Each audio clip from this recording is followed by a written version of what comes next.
Dans cette séquence, on va faire une application de calcul de probabilité avec une loi normale qui n'est pas centrée, pas réduite. Et à chaque fois, on va voir comment on va s'y ramener. Donc, premièrement, on a la loi normale de 3, donc ça veut dire que m vaut 2, sigma vaut 3. Donc, on veut calculer la probabilité que grand X soit inférieur à 3,5.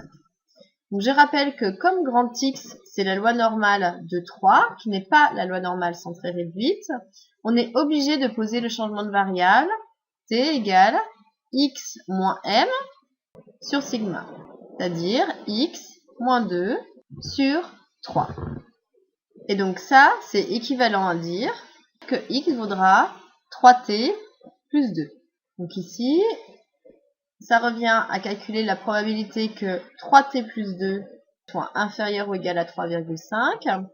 Et donc, si on veut avoir par rapport à t, c'est la probabilité que t soit inférieur ou égal à 3,5. Donc, première chose, je soustrais 2, donc je ne change pas l'inégalité.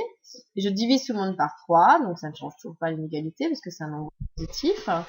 Et donc, ça voudra dire que c'est la probabilité que t soit inférieur ou égal à 0,5.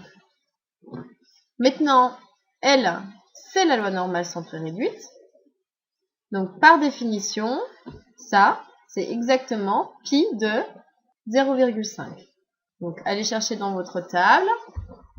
Et donc, vous devez obtenir 0,6915.